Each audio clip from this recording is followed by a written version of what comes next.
Champions লিগের recent টাইমসে সবচেয়ে classic match কোনটা? নির্দ্বিধায় এটা মনে হয় আপনার আমার সবার উত্তরটাই সেম হবে, Manchester City versus Real Madrid. আরেকটা Clasico, Manchester City Real Madrid. 3-3 গোলে ড্র হওয়া ম্যাচের পরে এখন তারা নামছে সেকেন্ড লেগের ম্যাচ খেলতে। আচ্ছা, অ্যাওয়ে গোলের রুল তো নাই। যখন আপনি এই যে 3-3 গোলে ড্র করে আসছেন প্রথম লেগে, তখন আপনি মানে লাভ কি? কোনো লাভ আছে? মানে এটা হচ্ছে কি আপনার এখন সিঙ্গেল লেগের ম্যাচ হয়ে গেছে, তাই না? সিঙ্গেল লেগের ম্যাচটা পড়েছে ইতিহাদে। সেটা ম্যানচেস্টার সিটির জন্য ভালো, কারণ এই ড্রটা যখন হচ্ছিল তখন থেকে কিন্তু রিয়াল মাদ্রিদ হচ্ছে টেনশনটা করছিল যে সেকেন্ড লেগটা তাদের যে খেলতে হবে যে ইতিহাদ স্টেডিয়ামে, যেখানে আপনি রিসেন্ট টাইমসে কোনো দল ইতিহাদ থেকে জয় নিয়ে ফিরেছে এমন রেকর্ড কিন্তু নাই। কিন্তু রিয়াল মাদ্রিদকে একটু আফসোস করবে কিনা ফার্স্ট লেগে তাদের ফার্স্ট হাফে একটু এগিয়ে থাকা উচিত ছিল কিনা, কারণ যে ম্যাচটায় রিয়াল মাদ্রিদ একবার দখল নিয়েছিল এবং একটার পর একটা কাউন্টার অ্যাটাক তারা করে যাচ্ছিল, সেই ম্যাচে তারা যদি একটা গোলে এগিয়ে থাকতো তাহলে এই ম্যাচে আমরা হয়তো 50-50 বলতে পারতাম। দেখেন, রিয়াল মাদ্রিদ যখন লিডে ছিল তখনই মনে হচ্ছিল রিয়াল মাদ্রিদের ম্যাচটা ওই ব্যবধানে কিল করতে হবে, শেষ করতে হবে, না হলে তারা ঝামেলায় পড়বে। সেটাই কিন্তু হয়েছে, শেষ পর্যন্ত পারে নাই। তাও তো লাকি যে লাস্ট মোমেন্টে একটা গোল দিয়ে তারা ম্যাচটা অন্তত ড্রতে রাখতে পেরেছে। ইতিহাদের রিয়াল মাদ্রিদ তাদের মাঠে যখন খেলতে গিয়েছে তখন ছাড়টাত বন্ধ করে একটা জাতা অবস্থা ম্যানচেস্টার সিটির জন্য ক্রিয়েট করেছে। এখন এই সিচুয়েশনটা আসলে রিয়াল মাদ্রিদের পড়তে হবে, কারণ ইতিহাদ ম্যানচেস্টার সিটির সাথে বিট্রে করে না। কিন্তু ইতিহাদ স্টেডিয়াম নিয়ে আসলে অনেক রকম মজা তামাশার গল্প আছে, সেগুলোকে আমরা একপাশে সরিয়ে রাখি। ইতিহাদ স্টেডিয়ামে পেপ গার্দিওলা তিনি কি আসলে ওভারথিঙ্ক করবেন কিনা? ওভারথিঙ্ক করলে পরে রিয়াল মাদ্রিদের জন্য হয়তো একটু সুবিধা হতো, ওভারথিঙ্ক করার কোনো সুযোগ হয়তো নাই, কারণ ম্যানচেস্টার সিটি সপ্তাহখানেক আগে যা ছিল এখন আরো বেশি শক্তিশালী তাদের মনে হচ্ছে। কাইল ওয়াকার ফিরছেন, থেকে তো দেখেন না, এডারসন ফিরছেন, হ্যাঁ, কেভিন ডি ব্রুয়না ফিরছেন। এর সাথে হচ্ছে কি আপনার মানসিক দিক থেকে একটা দল কতটা স্ট্রং হয়ে গেছে। রিয়াল মাদ্রিদের মাঠে যে আপনি ড্র করে এসেছেন, প্রিমিয়ার লিগে একটা সময় আপনাকে ধরা হচ্ছিল আপনি শিরোপা রেসের মধ্যে তিনটা দলের মধ্যে সবার নিচে আপনি থাকবেন, সেখান থেকে আপনি উঠে গেছেন সবার ওপরে। এই ফেরা প্লাস হচ্ছে মেন্টাল বুস্ট সবকিছু মিলে এই ম্যাচের ফেভারিট আসলে ম্যানচেস্টার সিটি। ওই জায়গায় রদ্রি তিনি খানিকটা বিশ্রাম পেয়েছেন, যদিও পেপ গার্দিওলা শেষ ম্যাচের পরে প্রেস কনফারেন্সে একটু মজা করেই বলেছিলেন যে রদ্রিকে তিনি পরের ম্যাচে খেলাবেন না, যেটা একেবারেই একটা তামাশা। অবশ্যই রদ্রি খেলবেন, এবং রদ্রি ওই জায়গায় তাকে আমরা ফার্স্ট লেগে খুব ভালোভাবে মানে অপারেট করতে দেখি নাই। বেশ কিছু জায়গায় তিনি ভুগেছিলেন এবং ম্যাচ শেষে তিনি বলছেন তিনি ক্লান্ত অনুভব করছেন, তার খেলায় ক্লান্তির ছাপ ছিল। এক সপ্তাহ ছুটি পেয়ে হয়তো তার সেরাটা তার কাছ থেকে আমরা দেখতে পাবো। কিন্তু প্রশ্ন হচ্ছে কেভিন ডি ব্রুয়না এবং ফিল ফোডেন দুজনকে একসঙ্গে পেপ গার্দিওলা খেলাচ্ছেন কিনা। জ্যাক গ্রিলিশ আগের ম্যাচে দারুণ স্টার্ট করেছিলেন, মানে এই জায়গাটাতেই হচ্ছে কি পেপ গার্দিওলা কি করবেন, এই তিনজনের মধ্যে দুইজনকে দিয়ে স্টার্ট করাবেন, একজনকে পরে নেওয়াবেন, নাকি এইখানের অপশনটা পেপ গার্দিওলার সেটা সলিউশন করতে হবে। কাইল ওয়াকারের ফেরাটা একদিক দিয়ে ভালো হয়েছে, তবে এর্লিং ব্রুট হল্যান্ড তার অফ ফর্মে থাকা, আপনি যদি দেখেন ফার্স্ট লেগটায় হল্যান্ডকে পুরোপুরি পকেট করেছে হচ্ছে রুডিগার, যেটা ধারণা করা হচ্ছিল। চ্যাম্পিয়ন্স লিগের 9টা ম্যাচ ম্যানচেস্টার সিটি খেলে ফেলেছে, 8টা স্টার্ট করেছেন এর্লিং ব্রুট হল্যান্ড, একটায় তিনি স্টার্ট করতে পারেননি, তার ব্যথা ছিল। তিনি যে 6টা গোল করেছেন, 4টা গোল হচ্ছে ইয়াং বয়েজের সাথে, বাকি একটা গোল হচ্ছে রেড স্টার বেলগ্রেডের সাথে, একটা মনে হয় কোপেনহেগেনের সাথে, এবং লাস্ট 3 ম্যাচের মধ্যে তার গোল কিন্তু কেবলমাত্র একটা।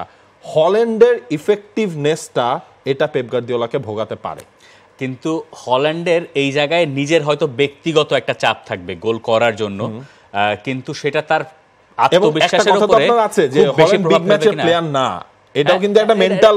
এখন দেখেন এটা বিগ ম্যাচের প্লেয়ার কিনা এই প্রশ্ন আপনি করতে পারেন। এখন দেখেন পৃথিবীতে যতদিন এরকম বড় ম্যাচ হয়েছে সেখানে বিগ প্লেয়ারদেরকে নিয়ে অপোনেন্ট কোচরা আলাদা একটা প্ল্যান এঁটেছেন, সেটা কখনো মেসিকে আটকাতে, কখনো রোনালদোকে আটকাতে। এখন হল্যান্ডকে আটকাতে সেখানে হয়তো রুডিগারকে ব্যবহার করা হয়। মেসি রোনালদোর কাতারে হল্যান্ডকে বলছি না বা ধরছিও না।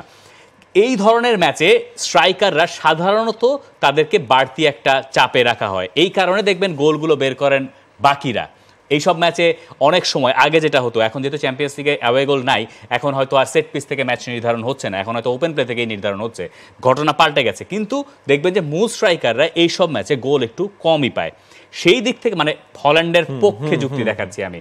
আর হল্যান্ডের এই সিজনের যে ইনজুরি সেটা তাকে বেশ কবার পেছনেও ফেলেছে। আরেকটা ব্যাপার এখানে আছে, কেভিন ডি ব্রুয়না হচ্ছে এর্লিং হল্যান্ডের সবচেয়ে বড় বন্ধু বলতে পারেন মাঠে, এবং দুজনের বোঝাপড়া সবচেয়ে বেশি ভালো। এখন এইবারের ম্যানচেস্টার সিটির মূল কেন্দ্রবিন্দু বা আকর্ষণ কিন্তু কেভিন ডি ব্রুয়না নন, তিনি ইনজুরিতে বেশিরভাগ সময় মৌসুমে ছিলেন না। মূল প্লেয়ারটা হচ্ছেন ফিল ফোডেন।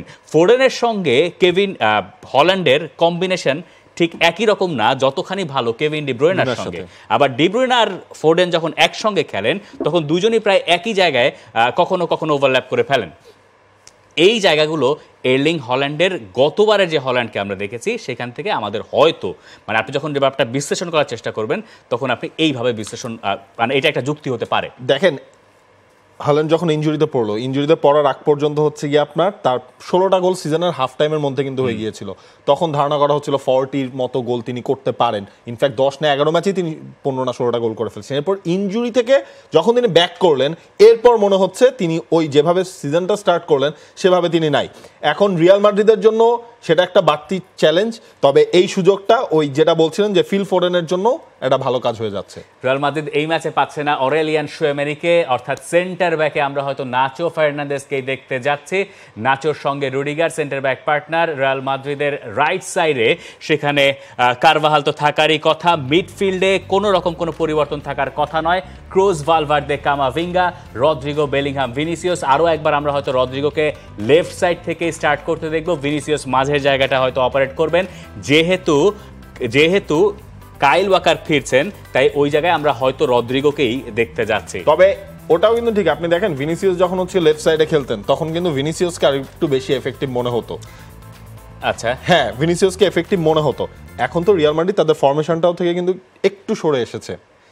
রদ্রিগো ফার্স্ট লেগটায় সুযোগ ক্রিয়েট করেছেন, ওই যেটা আমরা বলছিলাম যে প্রথম 20-30 মিনিটের মধ্যে রিয়াল মাদ্রিদ সেই ম্যাচটা যদি আরো গোল পেয়ে যেত সেটাও অবাক হওয়ার মতো কিছু ছিল না। আমার কাছে মনে হচ্ছে ওই ম্যাচে রদ্রিগোকে লেফট সাইডে খেলিয়ে পেপ গার্দিওলার দলকে আরেকটু ভরকে দেওয়া গেছে। হ্যাঁ, যদিও বলেন মানে আমার কাছে মনে হচ্ছে ওইটা বেশ কাজেও দিয়েছে, যদিও ভিনিসিয়াস মাঝখান দিয়ে কতখানি ইফেক্টিভ হয়েছেন সেই প্রশ্নটা থাকতে পারে। আবার ওটাও তো আপনার ঠিক যে ভিনিসিয়াস রদ্রিগোকে আপনি যদি একসাথে স্টার্ট করাতে চান এটা মনে হয় একটা সলিউশন হতে পারে এখনের যে ফরমেশনটাই খেলছে। যদি স্ট্রাইকার ছাড়া খেলতো দ্যাটস ডিফারেন্ট। রিয়াল মাদ্রিদের জন্য চ্যালেঞ্জ হবে আজকে রুডিগারের সাথে নাচোর কিভাবে তারা আটকায় ইতিহাদে ম্যানচেস্টার সিটিকে, সেটাই আসলে বড় চ্যালেঞ্জ। টনি ক্রুজকে এক ম্যাচ বিশ্রাম দেওয়া হয়েছিল, ক্রুজ ফিরছেন, বেলিংহাম তো আছেন, এবং বেলিংহাম যেভাবে লাস্ট কয়েকটা ম্যাচ খেলছেন আমার মনে হয় বেলিংহামের একটা গোল ডিজার্ভ করেন। বেলিংহামের সমস্যা যেটা হয়েছে যে বেলিংহাম একটু ম্যাচে যদি ফোকাস করেন সবসময় রেফারিং বা এই সব কিছু নিয়ে খুব বেশি আলোড়ন না তুলে, তাহলে সম্ভবত বেলিংহামের জন্য এই ধরনের পরিস্থিতিতে আরেকটু সহজ হবে হ্যান্ডেল করা। তবে রিয়াল মাদ্রিদ একটার পর একটা কাউন্টার অ্যাটাক করে যাবে, সেই কাউন্টার অ্যাটাক থেকে তারা আসলে কত দ্রুত গোল আদায় করতে পারে বা কত সুইফটলি তারা গোল আদায় করতে পারে তার উপরে হয়তো তাদের অনেক কিছু নির্ভর করছে। Prediction Manchester city. আমার প্রেডিকশনও ম্যানচেস্টার সিটি। আপনারা আপনাদের প্রেডিকশন জানিয়ে দিতে পারেন কমেন্ট সেকশনে। For more updates, subscribe to our YouTube channel and click on the bell icon. Follow us on Facebook and Instagram. Download T-Sports app to enjoy exciting games and highlights. Visit tsports.com.